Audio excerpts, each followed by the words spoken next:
안녕하세요. 1월 10일 수요일 아침입니다. 말씀과 함께 새롭게 여는 소망의 아침을 시작하겠습니다. 존 우드는 하나님의 뜻에 순종하는 것이 최선의 방책이요 최고의 치유책이다 라고 이야기합니다. 사무엘하 3장 12절로 21절까지 말씀을 본문으로 가요. 이익을 따라 배신하고 아첨하는 사람이라고 하는 주제로 함께 은혜를 나누기를 원합니다. 하나님 나라에서 사람은 수단이 될 수 없습니다. 아브넬이 나라를 넘겨주겠다며 다윗을 찾아왔을 때 다윗은 미갈을 데려오라는 조건을 내겁니다.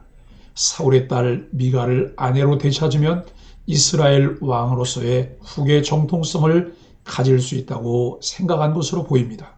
다윗의 인간적 의도에도 하나님은 그분의 섭리 안에서 미갈을 되찾게 하십니다. 하나님의 섭리에는 인간의 연약함까지도 품는 크신 사랑이 녹아 있습니다. 주님께 초점을 맞출 때 우리는 삶을 제대로 사는 지혜를 얻을 수 있습니다. 세상을 한번 보십시오. 세상은 자기 주장을 앞세우고 자기 이익을 도모하고 자기가 힘을 가지려 하고 자기만 잘 되면 그만이라 생각하고 자기가 기쁜 일들을 우선적으로 추구합니다. 그러나 주님을 인격적으로 만난 성도는 그리스도의 부활과 죽음에 동참함으로써 부활에 참여하며 살아갑니다. 세상은 끊임없이 우리에게 잘 되고 또 잘 되는 일이 있다고 말하지만 성경은 다른 이야기를 합니다. 죽어야 살아나고 이뤄야 얻게 될 것이며 낮아져야 높아짐을 경험할 것이라고 말합니다.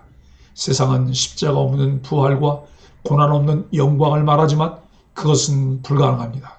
그런데도 그것을 원하니 남의 것을 빼앗고 남을 속이며 착취할 뿐 참된 영광을 누리지 못합니다.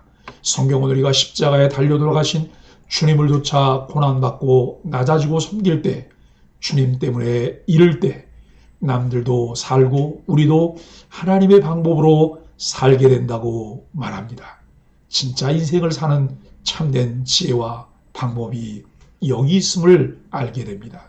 힘을 가지려고만 하는 세상에서 그 무엇보다 귀하신 주님 때문에 잃고 낮아지고 희생하는 자리로 나아가십시오.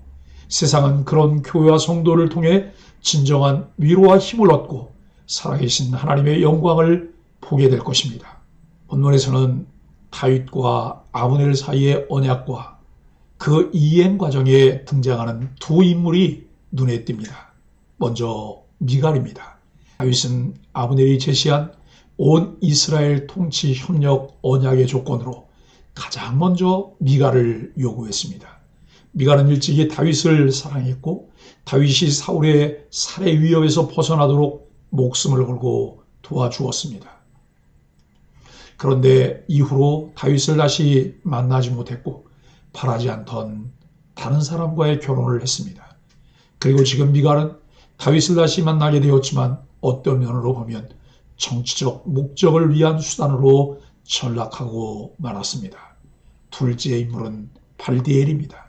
그는 다윗과 공식 이혼을 거치지 않은 미갈과 결혼한 사람입니다. 그런데 본문에서 발디엘은 미갈을 향한 끝없는 사랑을 보여줍니다. 이 사랑은 모든 조건이나 배경을 뛰어넘는 차원으로 볼 수 있습니다. 그러나 다윗과 아브넬의 언약이라는 정치적 사건의 희생양이 되어버렸습니다. 우리들은 이 둘의 모습을 보면서 과연 이런 희생을 치르며 왕이 되는 길을 걸어가는 다윗을 다시 조명하게 됩니다.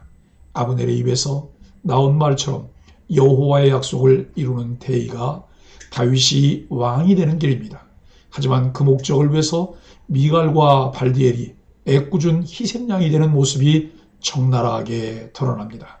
어쩌면 기자는 이 이야기를 통해 큰 목적을 이루기 위해 희생을 마다하지 않는 과정이 과연 정당한지의 문제를 우리들에게 던지고 있는지 모릅니다.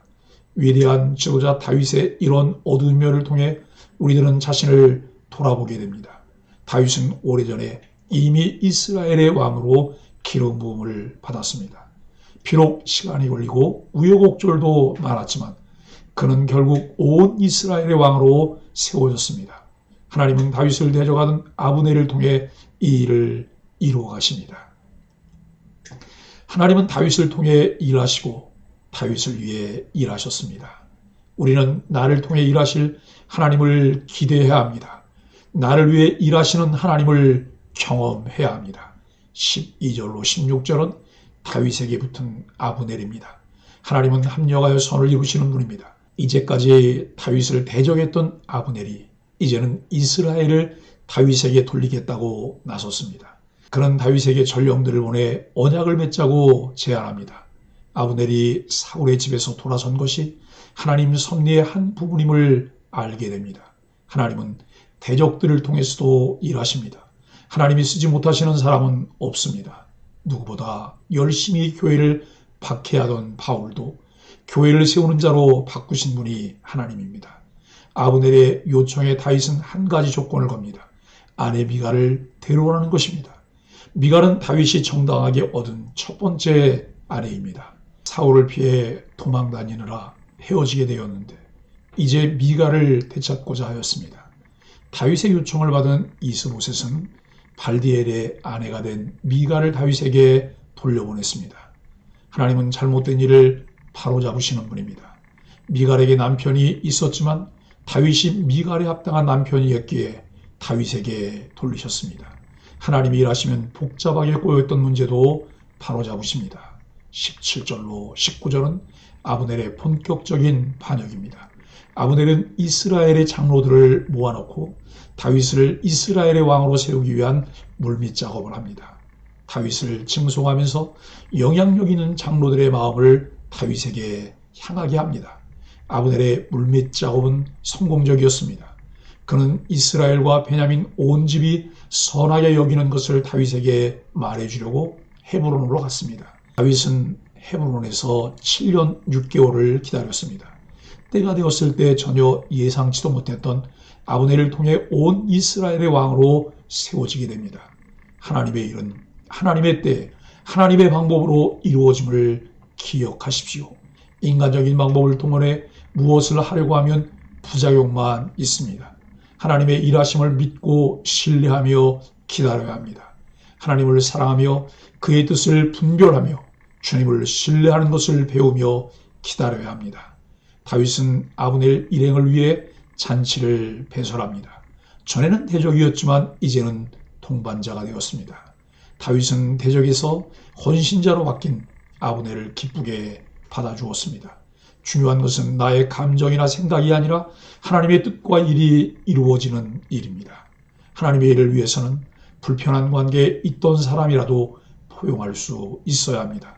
교회가 박해자였던 바울이 진심으로 회심했을 때 그를 받아들였고 복음의 동역자가 되었습니다.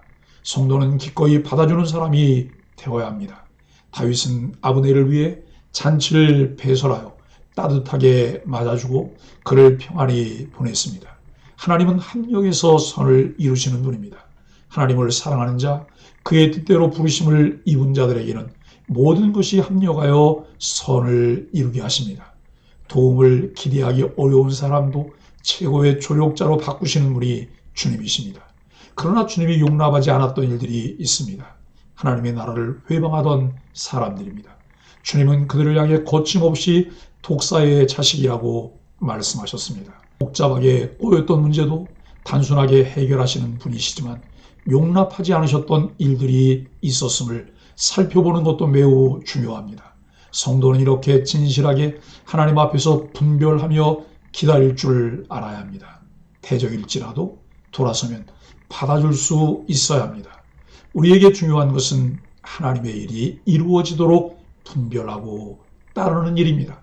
사랑하는 소망의 가족 여러분, 다윗은 하나님의 아름다움을 바라보며 그를 사모하는 것을 최상의 행복으로 여겼습니다.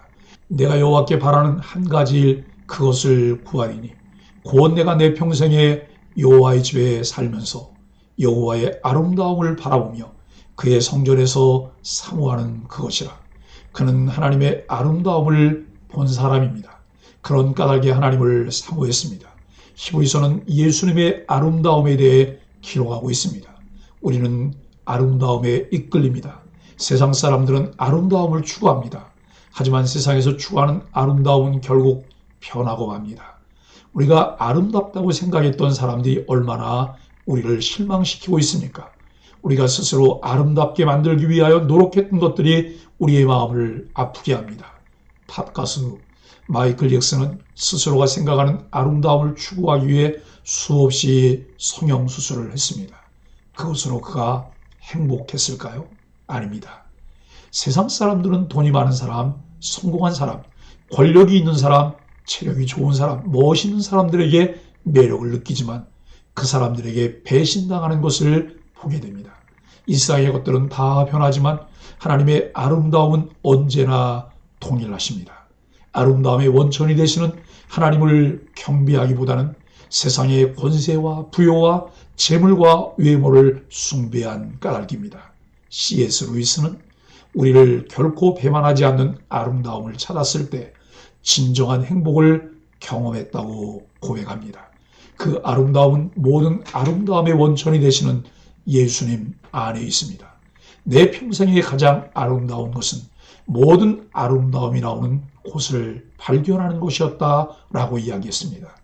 시류를 따라 어쩔 수 없었다고 고백했던 한 기업가를 기억합니다.